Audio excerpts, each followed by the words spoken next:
New footage shows this is how Ukrainian FPV drones and M2 Bradley take out Russian troops in Battle Avdiivka. Vladimir Putin's troops are being hit by Ukrainian armed drones as they lack electronic warfare kit to defend themselves. While Ukrainian forces stationed on the east bank of the Dnipro River have been using first-person view uncrewed aerial vehicles, FPV UAVs, fitted with munitions to target Russian soldiers. It has been reported that the vast majority of Moscow's military equipment in the area has been destroyed because Russia does not have sufficient defenses.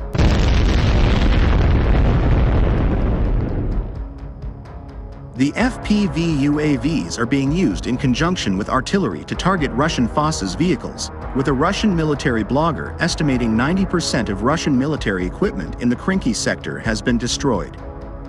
Russia's inability to counter the FPV UAVs is likely due to a shortage of Russian electronic warfare capability in the area. It comes as Britain on Friday announced a package of military support that will significantly boost Ukraine's drone warfare capability.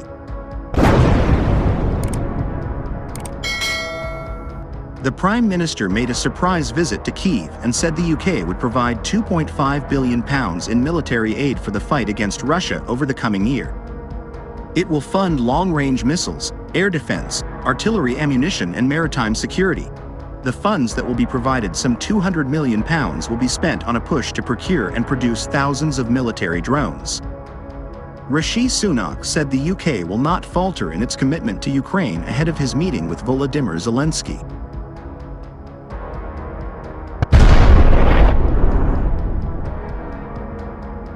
The Ukrainian president is pressing allies in the West to provide the country with more support to fight back against Russian forces, amid fears that interest in the war is flagging almost 2 years after Putin launched his full-scale invasion of the country.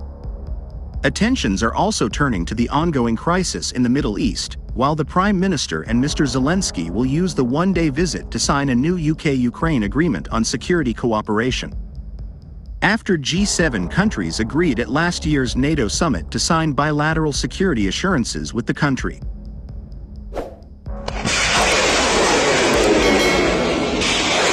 Mr. Sunak stressed the UK's continued backing for Kyiv ahead of his meeting with Mr. Zelensky, just hours after British and US forces launched strikes against military facilities used by Houthi rebels in Yemen.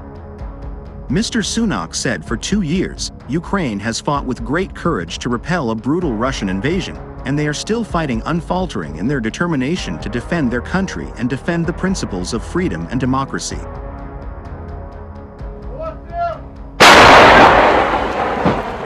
I am here today with one message: the UK will also not falter. We will stand with Ukraine, in their darkest hours and in the better times to come. At the moment, dramatic battleground also footage purportedly shows a confrontation between Ukrainian troops in a US-supplied M2 Bradley infantry vehicle, IFV, and an advanced Russian T-90M main battle tank. The drone footage has gone viral of the close-range confrontation between Ukraine's 47th Mechanized Brigade and the Russian tank near Stepov north of Avdiivka. This is in the Donetsk Oblast, where Russia launched an offensive in October.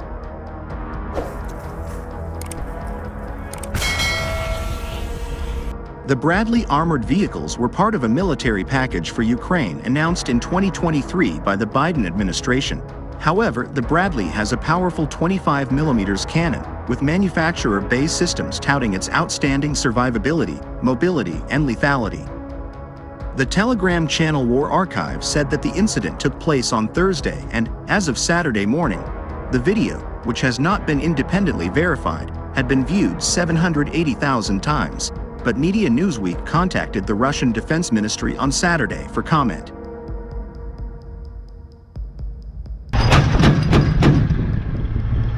Russian media have dubbed the T-90M, also known as the PRORYV-3, as the most advanced armored vehicle of its tanks. It has a more powerful engine, an upgraded turret, and enhanced survivability to the T-72 tanks used by both sides. A sped-up version of the footage posted by pro-Ukrainian X, formerly Twitter, account Special Kherson Cat shows the Bradley in the foreground advancing and retreating while shooting at the Russian tank, which is in the middle of a village.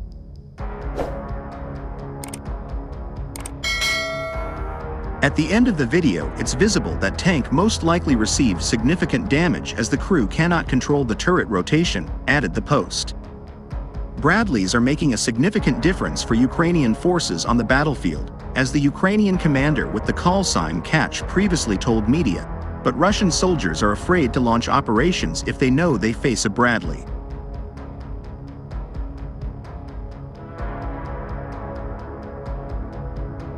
Ukraine's ground forces commander Alexander Syrsky that his forces needed more attack aircraft, including jets to support infantry and planes to fire long-range missiles.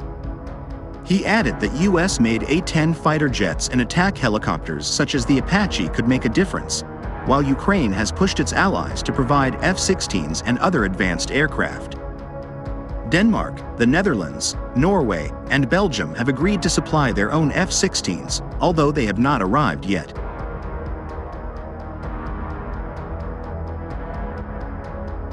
Overnight on Friday, Russia carried out a mass attack against regions using weapons including hypersonic missiles across the country.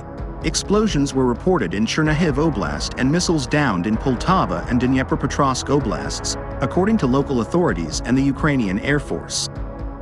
On Friday, Russian forces shelled Sumy Oblast 260 times, firing at 12 communities, the regional military administration reported.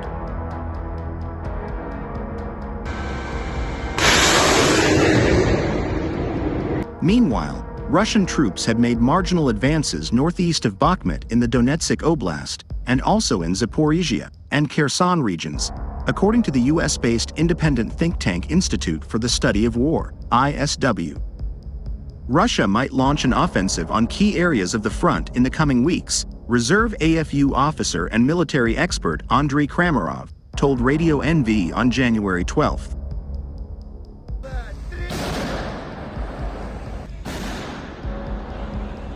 While the front near Kupiansk is quite active, the enemy is currently using a lot of tactical aviation there, primarily trying to soften our defensive line with guided air bombs.